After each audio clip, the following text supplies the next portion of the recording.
ओम सौराष्ट्रे सोमनाथं च श्रीशैले मल्लिकार्जुनम् उज्जैन्यां महाकाल ओंकारममलेश्वरं परल्यां वैद्यनाथं च डाकिन्यां भीमशङ्करं सेतुबन्धे दुरामेशं नागेशं दारुकावणे वाराणस्यां तु विश्वेशं त्र्यम्बकं गौतमी तटे हिमालये तु केदारं कुशमे सन्त शिवालये एतानि ज्योतिर्लिङ्गानि सायं प्रातः पठेन्नरः सप्तजन्म कृतं पापं स्मरणेन विनश्यति।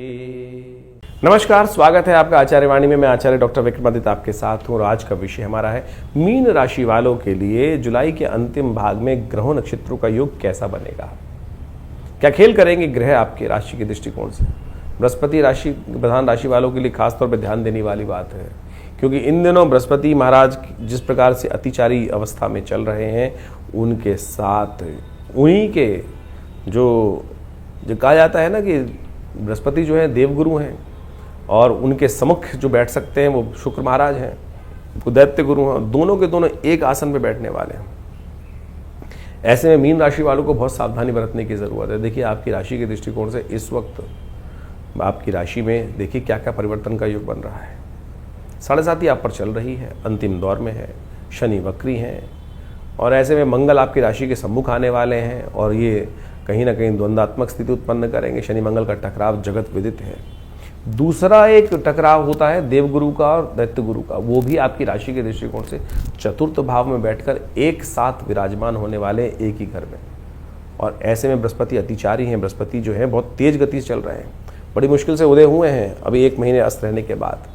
अब अपनी तेज गति में है तो आपको ध्यान रखना पड़ेगा। जब कोई गाड़ी तेज गति में चला रहा होता है और साथ में उसके साथ कोई ऐसा व्यक्ति बैठ जाए जो उसका दिशा भ्रमित करने का काम कर दे, तो फिर क्या होगा, कहीं ना कहीं स्थितियां खराब हो सकती हैं। तो ऐसे में आपको बचने का रास्ता ढूंढना पड़ेगा और हम देने वाले हैं वो बचने की चाबी आपको आपकी राशि के दृष्टिकोण से। क्योंकि आपकी राशि की 7.5 चल रही है इस वक्त, एक उपाय जो आपके समस्त कष्टों को निवारण करने का योग देगा वो आप अच्छे से जान लीजिए कब कौन से उपाय किस प्रकार से। तो ऐसे में इस अपने मार्ग को निष्कंटक करने के लिए, अपने मार्ग को सुनिश्चित करने के लिए किस प्रकार के कौन से मार्ग कब कैसे कौन से रास्ते अपनाने हैं, वो ज्योतिष विज्ञान ही आपको बता सकता है। नहीं तो जीवन है चलता जाता है, कुछ अच्छा कुछ दिन, कभी धूप कभी छाँव। लेकिन यदि ज्योतिष के मार्ग पर चलेंगे, विज्ञान के मार्ग पर चलेंगे तो सब जो आपके कष्ट वाले योग हैं वो बिल्कुल निवृत्ति की तरफ जाएंगे। कष्ट निवृत्ति का योग बनता जाएगा। सिलसिलेवार तरीके से समझ लीजिए ग्रह नक्षत्रों का योग क्या कुछ कहने वाला है आपके लिए। 21 जुलाई के दिन से आरंभ करते हैं। सोमवार का अवसर, एकादशी तिथि विद्यमान है और इस दिन चंद्रमा उच्च होकर आपकी राशि में शुक्र के साथ विराजमान होकर बड़ा विजय का योग बना रहे हैं आपके लिए। पराक्रम को दिखाने का, शौर्य को दिखाने का योग बनता दिखाई दे रहा है। तो ऐसे में अपने शौर्य बल, बाहुबल के दृष्टिकोण से आप बहुत बढ़िया से स्थिति को ठीक कर सकते हैं और बहुत बढ़िया अपने लिए रास्ते बना सकते हैं। और ध्यान रखते हुए कार्य कर लेंगे तो बहुत अच्छा आपके लिए रास्ता बनता दिखाई देगा। ऐसा योग बन रहा है। शिव का ध्यान करें इस दिन। आपकी राशि के दृष्टिकोण से शिव आप पर कृपा करने वाले हैं और समस्त कष्टों को निवृत्ति का योग। शिव की यदि आराधना कर ली तो वारे न्यारे होने के योग बन सकते हैं आपकी राशि के दृष्टिकोण से। इस दिन एकादशी है और साथ साथ सावन का दूसरा सोमवार है। एकादशी और सोमवार का संयुक्त योग जो बन रहा है बड़ा अद्भुत है, कल्याण करने वाला, द्वंद्व को दूर करने वाला। बहुत सारे लोग भ्रमित होते हैं कि वैष्णव और शिव के अंदर आपस में विरोधाभास उत्पन्न करने का प्रयास करते हैं। दोनों तिथियां सुंदर रूप से संयुक्त रूप से आई हैं। तो ऐसे में शिव का अभिषेक यदि आप कर ले और साथ साथ भगवान विष्णु के निमित्त पूजन करते हुए उनको तुलसी दल और मंजरी उनको अर्पित कर लें तो कहा जाता है समस्त कष्ट निवारण करने का योग बनेगा। विवेकानंद योगाश्रम में इस दिन हमने बड़ा रुद्राभिषेक रखा है। आप स्वयं वहाँ उपस्थित हो सकते हैं हमारे साथ बैठकर। कई करिए रुद्राभिषेक, भगवान की कृपा से अच्छा योग बनेगा। कांवड़ धारण करने का मुहूर्त बन रहा है जो मध्याह्न काल में रहेगा, दोपहर के बाद रहेगा और 2 दिन बाद चल चढ़ने का शिव योग बनने वाला है। अवश्य भगवान शिव पर इस सुंदर योग पर कृपा अपने जीवन में परिवर्तन लाने के लिए, कृपा करने के लिए सुंदर योग बना है। 22 तारीख का दिन अद्भुत है आपके लिए। आपकी राशि के दृष्टिकोण से योग बना रहा है कि जो आपके लिए राजयोग का निर्माण कर रहा है, चीज़ों का आपके लिए व्यवस्थित करने का प्रयास कर रहा है। उदित होते हुए बृहस्पति के साथ चंद्रमा बहुत सुंदर रूप से विराजमान होने जा रहे हैं और जो आपके कष्टों को निवृत्ति करने का योग बना रहे हैं। नए कार्यों के लिए दिन अच्छा नहीं है, क्योंकि दिल्ली के पंचांग के अनुसार से देखें तो त्रयोदशी क्षय हो रही है। जहाँ त्रयोदशी क्षय नहीं है वहाँ के लिए अच्छे योग बन सकते हैं, नए मुहूर्त बन सकते हैं। तो लेकिन भौम प्रदोष का योग जरूर बन रहा है। तो ऐसे में ऋण यदि जीवन में परेशान कर रहे हैं तो आप भगवान पर ऋण मोचन स्तोत्र का पाठ करके निवृत्ति की तरफ जा सकते हैं। दिन आपके लिए अच्छा है, सफलतादायक है, चीज़ों में रिजल्ट आने के लिए दिखाई देता है, सुखों को वृद्धि करने के योग बनाता दिखाई दे रहा है। ये 2-3 दिन आपके लिए बहुत अच्छे विशेष रहेंगे, लाभ के सही रूप में काम करने का उकारेंगे। लेकिन शनि को मनाना पड़ेगा आपको राशि के दृष्टिकोण से। शनि इन दिनों आपकी राशि में वक्री स्थिति में चल रहे हैं, तो ऐसे में तिल का दान या तेल का दान अवश्य करते चलें। सावन चल रहा है, शनि को प्रसन्न करने के लिए तिल के तेल के द्वारा या दूध में तिल डालकर भगवान का अभिषेक नित्य प्रति करने का प्रयास करें। यह आपके लिए समस्त पूरे सावन महीने में यदि आपने ये उपाय किया तो फिर शनि आने वाले 2-3 महीने आपके लिए अच्छे हो जाएंगे।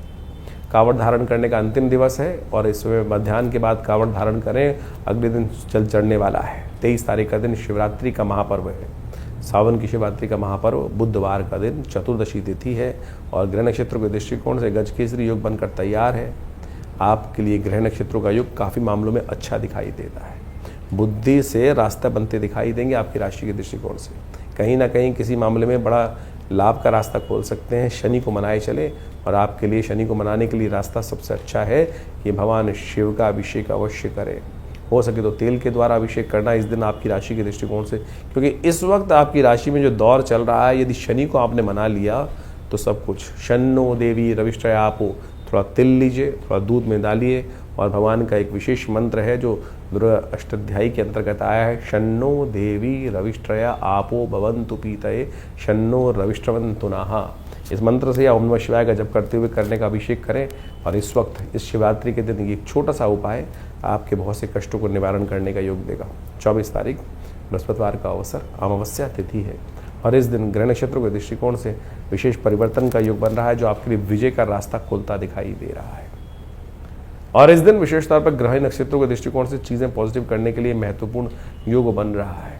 कई बार हमारे जीवन में अनकहे कष्ट बहुत सारे आ जाते हैं और हरियाली अमावस्या उन अनकहे कई बार क्या होता है कि बहुत सारे कहीं ना कहीं किसी से गलत मार्ग पे चले जाते हैं। उन कष्टों से निवृत्ति के लिए इस दिन एक काम करना चाहिए। विशेष तौर पर भोजन का दान करना अमावस्या के दिन पितरों के निमित्त सबसे श्रेष्ठ कहा गया है। लेकिन इसके साथ साथ एक विशेष योग भी बन रहा है। इस दिन बुध होने जा रहे हैं अस्त, और बुद्ध के अस्त होने से बुद्धि में बैठे हुए जो बृहस्पति जो बुद्धि आप भाव में आपके बैठे हुए बुद्ध हैं वो कहीं ना कहीं अस्त होकर आपके बहुत सारे कार्यों में जो पूर्ण लाभ के योग थे वो कहीं ना कहीं उससे वंचित कर सकते हैं आपको। तो आपको एक काम करना चाहिए। और कई बार क्या होता है कि प्रेत बाधा, जीवन में एंजाइटी बाधा बहुत सारी परेशान कर रही होती है। तो ऐसे में एंजाइटी को ठीक करने के लिए एक काम करें, एक अशोक के पेड़ को लेकर या कभी कोई भूत प्रेत यदि कोई आत्माएं, पुरानी आत्माएं, कोई परिवार की पितृ इत्यादि समस्याएं परेशान कर रही हैं तो उसके निवृत्ति के लिए भी एक योग बनाना चाहिए कि कहीं जाकर एक पीपल का पेड़ रोपित कर दें। यदि एंजाइटी डिसऑर्डर है तो अशोक का पेड़ लगा दें देवस्थल में या किसी बाग बगीचे में आकर और उसको रोपित करने का प्रयास करें। कुछ दिन उनको अवश्य जल इत्यादि देंगे तो आपको लाभ के योग बनते दिखाई देंगे। 25 तारीख शुक्रवार का अवसर है और ऐसे में श्रावण का शुक्ल पक्ष आरंभ हो रहा है। ग्रह नक्षत्रों के दृष्टिकोण से ये समय आपकी राशि के दृष्टिकोण से बड़ा महत्वपूर्ण दिखाई देता है। बहुत जल्दी तेज गति से ग्रहों में परिवर्तन आने का योग बन रहा है। ऐसे में इस दिन ग्रह नक्षत्रों के दृष्टिकोण से आपके लिए जो है यदि सही मार्ग आपने चुना तो सही मार्ग पर चलकर बहुत अच्छे से विजय के योग बनने वाले हैं। चाल में मस्त रहिए, बहुत ज़्यादा इधर उधर अपने देखने के चक्कर में टाइम बर्बाद ना कीजिए। जिस चाल पे चल रहे हैं, जिस रास्ते पे चल रहे हैं, बस जिद ना करें, उस पर काम करने का प्रयास कीजिए। चीज़ें आपके फेवर में जाने के योग बन सकते हैं।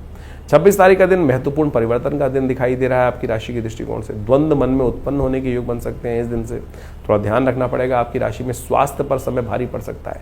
सही समय पर सही डिसीजन नहीं लिया या गलत डिसीजन ले लिया, गलत विचार में फंस गए, द्वंद्वात्मक स्थिति के कारण से हाँ ना के थाली के बैगन बने रहे तो आप समझ लीजिए वो सब समय थोड़ा भारी पड़ सकता है समय आपके लिए। तो ऐसे में थोड़ा ध्यान रखना पड़ेगा। दूध का दान करना आपके लिए बड़ा श्रेष्ठ दिखाई देता है। शनि की 7.5 का दौर चल ही रहा है। हो सके तो हनुमान जी का स्तवन करें, सही दिशा दिखाएंगे आपको। मिथुन आपकी राशि के दृष्टिकोण से हम बात करें तो मिथुन राशि तीसरी राशि पर शुक्र का प्रवेश होने जा रहा है जहाँ पहले से बृहस्पति विराजमान है। तो ऐसे में ध्यान रखना किसी जुए सटोरे के चक्कर में न फंसना, नहीं तो फंस जाओगे। ऐसे में द्वंद्वात्मक स्थिति वो जो है, बुद्धि दो जगह चलेगी और सही चीज़ देखने नहीं देगी आपकी राशि के दृष्टिकोण से। 27 तारीख का दिन रविवार का अवसर है और ऐसे में तृतीया तिथि विद्यमान है। मधुश्रवा तीज का योग बन रहा है। ग्रह नक्षत्र के दृष्टिकोण से आपकी राशि में इन दिनों स्वास्थ्य पर थोड़ा समय भारी दिखाई देता है। ऐसे में वनस्पति का रस लेकर या शहद लेकर उसको भगवान को अर्पित करने का प्रयास करें, उससे भगवान का अभिषेक करेंगे तो आपके लिए कष्ट निवृत्ति का योग बनेगा। 28 तारीख सोमवार का दिन है, सावन का तीसरा सोमवार आ रहा है और इस बार सावन में आपने विशेष एक बात ध्यान देने की ज़रूरत है, शायद आपने ध्यान नहीं दी हो।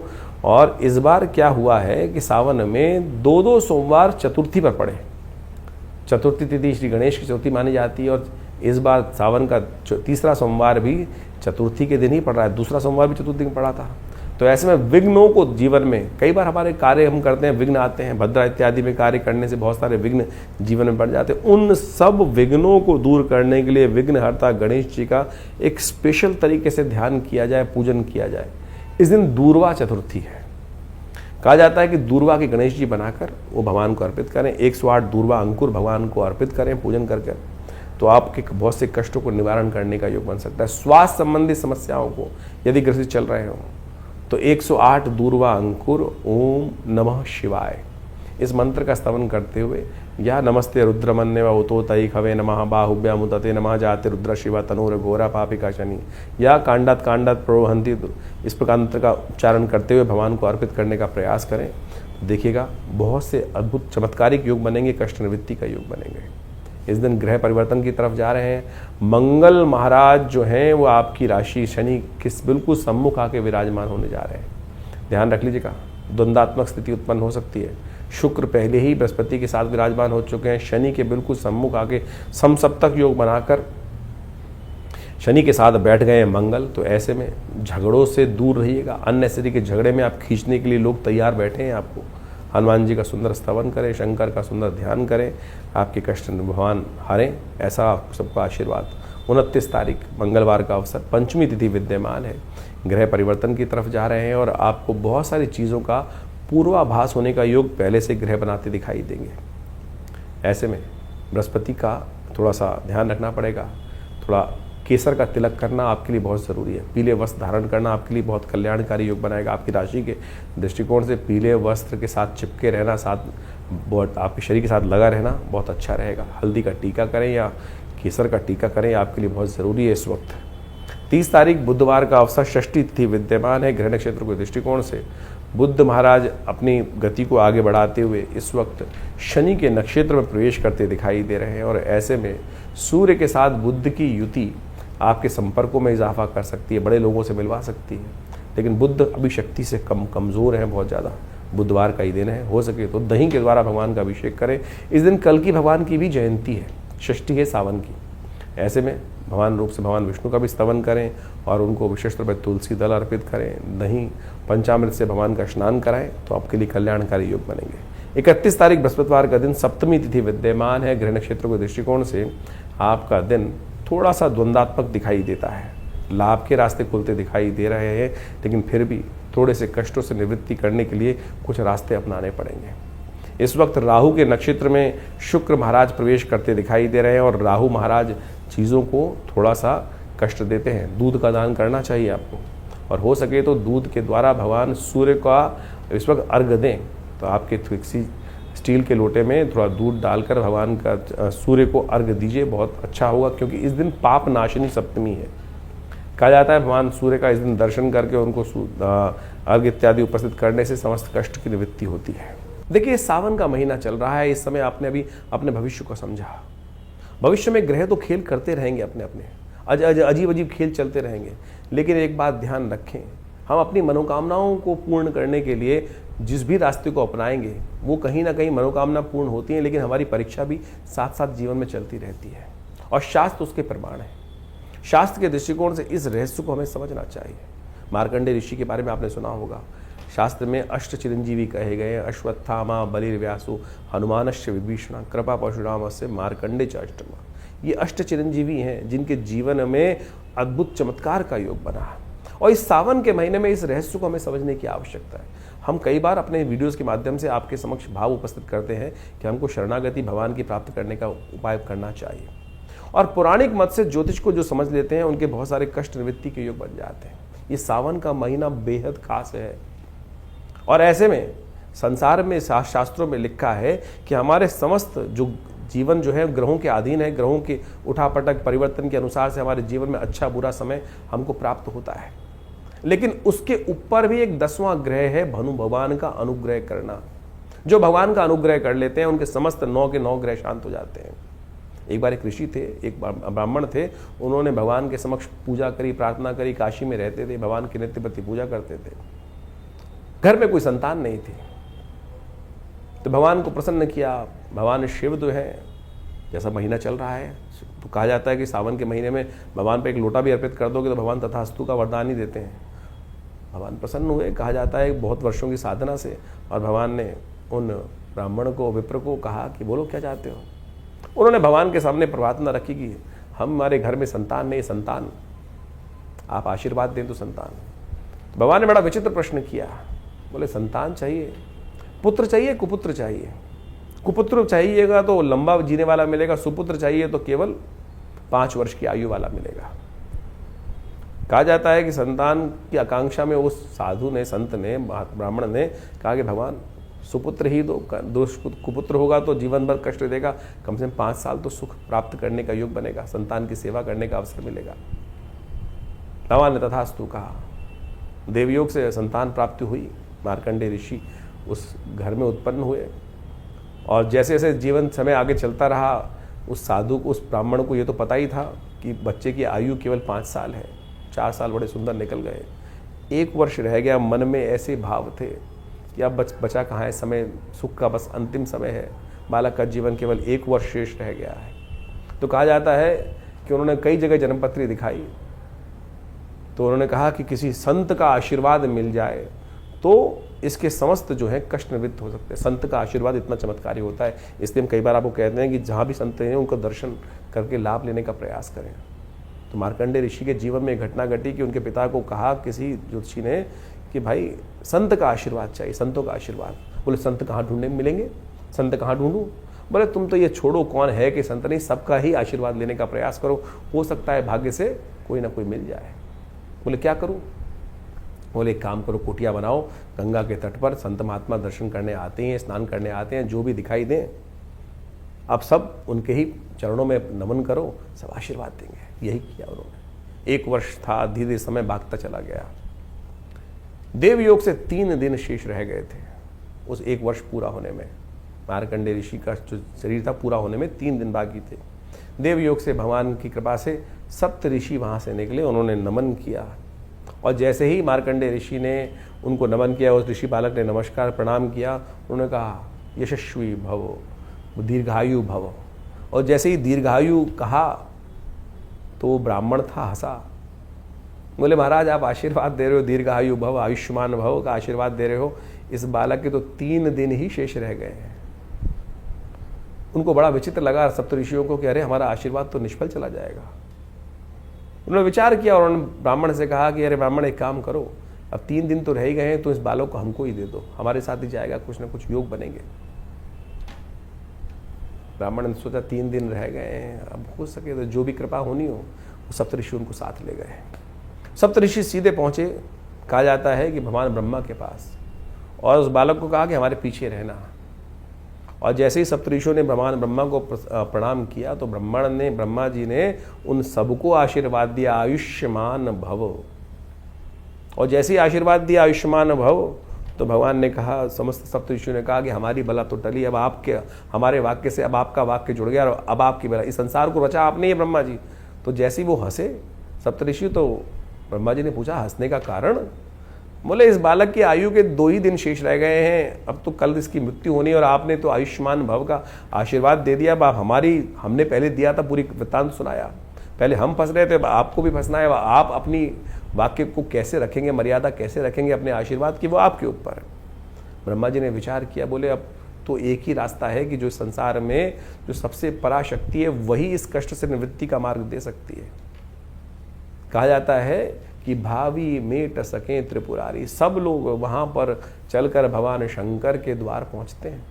भगवान शंकर के जब द्वार पहुँचते हैं तो वही प्रणाम, सबने प्रणाम किया और भगवान शंकर ने आयुष्मान प्रदान किया। यशस्वी भव, आयुष्मान भव। भगवान के समस्त जो भी जाएगा आशीर्वाद देगा। आपके समक्ष भी कोई आता है तो आप यही आशीर्वाद देते हैं ना, ये थोड़ी देखते हैं कि कौन कैसा पात्र है। जब झुका तो आशीर्वाद स्वयं निकलेगा, और जैसे ही वो बालक त्या समस्त झुके तो वो आशीर्वाद निकल गया।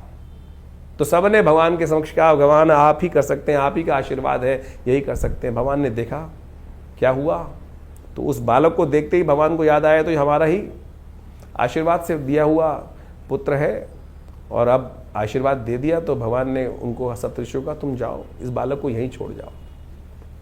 और जब ये इस बालक को वहीं छोड़ दिया, शाम के समय का समय था, यमराज आए और यमराज ने उस दिन अपना जैसे ही फंदा उस मार्कंडे ऋषि के गले में डाला, ओम नमः शिवाय का जप करते वो शिव से चिपट गए।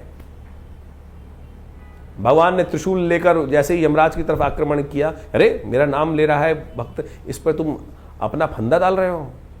तो यमराज ने कहा, भगवान आप ही का दास हूं, आप ही के संसार के क्रम को चलाने का कार्य करता हूं, आपने जो दायित्व दिया है। तो भगवान ने बड़ा विचित्र उनको जवाब दिया कि आशीर्वाद मेरा है, मैंने ही आयु दी थी, तो इसको मेरे अनुसार ही तुमको समझना पड़ेगा। बड़ा सुंदर शास्त्र में व्याख्यान मिलता है कि भगवान ने किस प्रकार से मार्कंडे को अमर किया। तो भगवान ने कहा कि एक बात समझो कि किस प्रकार की स्थिति है। ये सावन का महीना इतना सुंदर है कि ऐसे में भगवान शिव की आराधना कर कर आप समस्त अपने जीवन के कष्टों को दूर कर सकते हो। इस भाव को हमें समझने की आवश्यकता है। तो कहा जाता है भगवान ने यमराज से कहा कि एक बार बताओ कितने वर्ष की आयु दी थी। बोले 5 वर्ष की आपने आयु दी थी। 5 वर्ष की आयु, बोले 5 वर्ष किसके थे? 5 वर्ष मेरे अनुसार चलेंगे, गणना मेरे अनुसार चलेंगे या तुम्हारे अनुसार चलेंगे? बोले भगवान आप ही बताएं किसी गणना। बोले मेरी गणना के अनुसार से मैंने 5 वर्ष की आयु दी, तो 5 वर्ष मेरी गणना के अनुसार से चलेंगे, तुम्हारी गणना के अनुसार से नहीं चलेंगे। इस संसार में कहा जाता है कि जो कई कल्प, एक ब्रह्मा के जीवन में कई कल्प विराजते हैं, और भगवान तब उनका जो आयु पूरी होती है। कई कल्प जब बीत जाते हैं, कई कल्प बीते तब ब्रह्मा जी की वो आयु निकलती है, और भगवान शिव के एक दिन में 10 ब्रह्मा की आयु निकल जाती है। तो अब भगवान ने कहा गिनाओ, 5 वर्षों के महीने बनाओ, दिन बनाओ, उसके बाद गणना करो। तो यमराज ने हाथ जोड़े भगवान के। तो ये चमत्कार है भगवान की भक्ति का। तो मार्कंडे ऋषि जब अमर हो सकते हैं, शास्त्र में वर्णित है, तो असंभव इस संसार में कुछ नहीं है। तो आप बड़ी श्रद्धा के साथ भगवान के अनुनय विनय के साथ पूजन करने का इस सावन के महीने में सुंदर जो योग बन रहे हैं, जो आपने भी समझे, तो इसलिए इस भक्ति मार्ग पर चलने का प्रयास करें। जीवन में चमत्कार हो सकता है। बाकी सब ग्रहों का जो खेल है वो तो है ही है, विचित्र है। तो ये ग्रहों की गणना जो आप समझ रहे हैं, वो एक तरफ नवोग्रह, एक तरफ 10वां ग्रह प्रभु का अनुग्रह एक तरफ, उसको अपनाने का प्रयास करें, चमत्कार हो सकता है।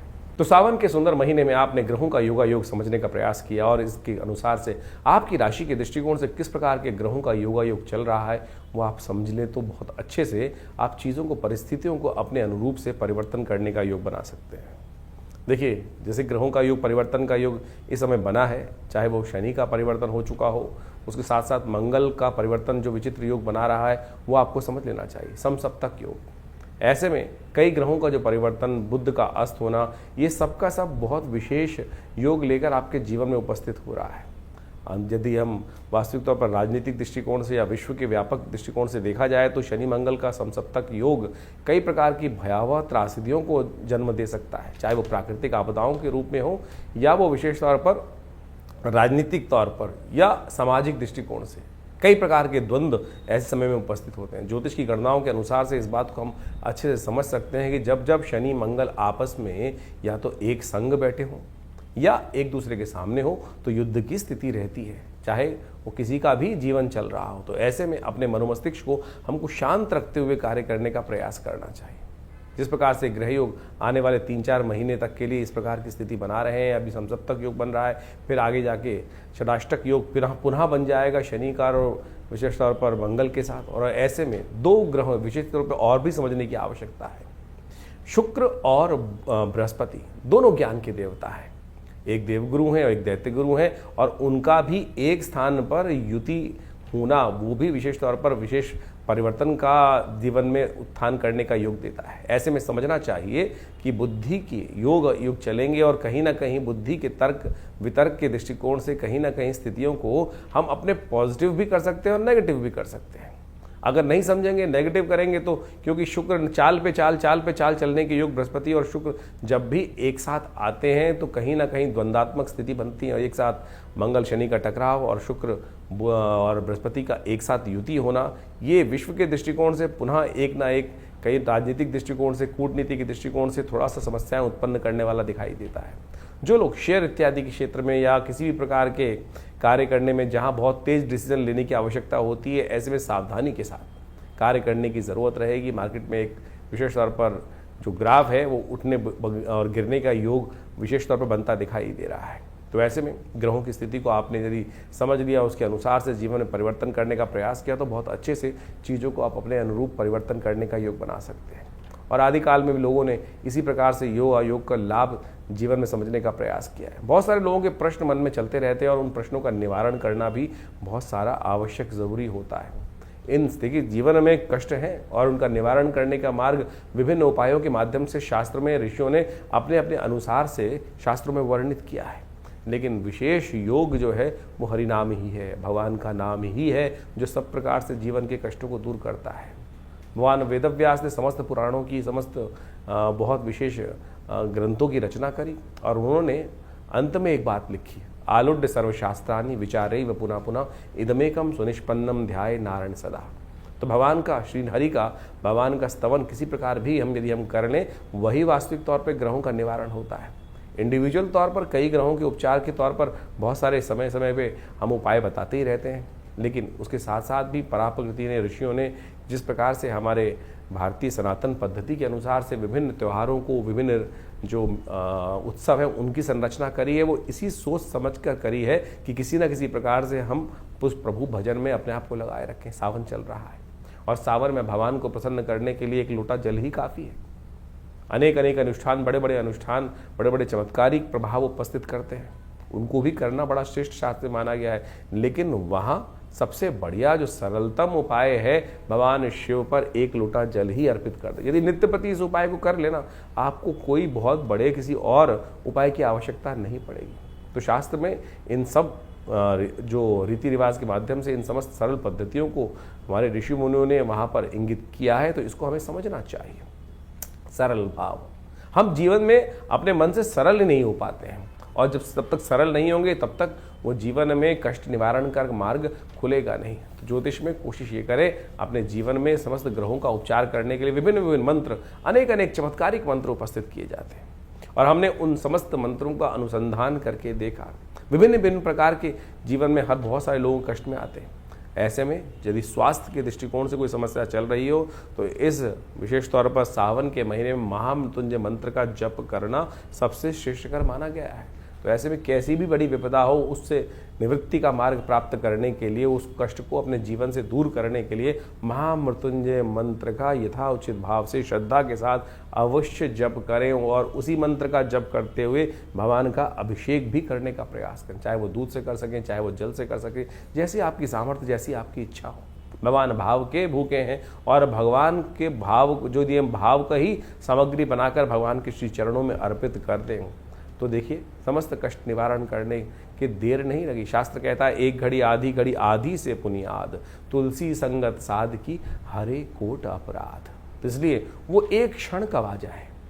समस्या ये ना कि 108 बार 1.25 लाख मंत्र जप करने का शास्त्र में वर्णन मिलता है, वो इसीलिए मिलता है कि लगातार रिदम के साथ चलते हुए यदि एक क्षण के लिए भी, एक मंत्र के लिए भी हमारा मन एकाग्र हो पाया, तो वो जो ट्रेवल पूरा लंबा मार्ग है वो बहुत आसानी से पूरा हो जाएगा। तो इसलिए सरलता से इसी भाव को हम अपने जीवन में रखने का प्रयास करें, तो ये विभिन्न ग्रहों का जो उपचार इत्यादि है वो सब हमारे जीवन प्राप्त हो जाएगा। बहुत सारे लोगों के अलग अलग प्रश्न होते हैं, जैसे हमने कहा, उन सब के निवारण के लिए हमने ये प्लेटफॉर्म आपके समक्ष रखा ही हुआ है। आप अपने प्रश्नों को व्हाट्सएप के माध्यम से हमारे यहाँ भेज सकते हैं। इसके अलावा हर रविवार को विभिन्न जो बड़े कार्यक्रमों में हम सब आपके साथ समय रहते हैं, तो उसमें आप आ भी सकते हैं। हर रविवार को विशेष तौर पर बड़ा कार्यक्रम रहता है यज्ञ में, आप सब सम्मिलित हो सकते हो। इस श्रावण के महीने में तो विशेष व्यवस्था हमने रखी हुई है कि हर रोज़ नित्यपति भगवान का रुद्राभिषेक, भगवान शंकर का रुद्राभिषेक चलता है आश्रम पे। और सोमवार के सोमवार जितने सोमवार पड़ रहे हैं उसमें विशेष बड़े तौर पर सामूहिक तौर पर भगवान के रुद्राभिषेक करने की व्यवस्था की गई है। आप भगवान के सानिध्य में एक बार रुद्राभिषेक का सुंदर आनंद शास्त्र विधि के अनुसार से कर देखिएगा, समस्त कष्टों को निवारण करने का सुंदर मार्ग अवश्य प्राप्त होगा। इसकी सुंदर व्यवस्था आश्रम की तरफ से है, तो आप स्वयं आकर किसी भी जो व्यवस्था को जानते हुए फ़ोन नंबर से संपर्क साध कर आप उस कार्यक्रम में जुड़ सकते हैं। और हमने ऐसा विश्वास रखा है कि भगवान की, और अनेक प्रकार से देखे भी हैं, कैसे भी कष्ट हों भगवान की कृपा से वो दूर हो जाते हैं और उससे आपको लाभ ही प्राप्त होगा। धन्यवाद।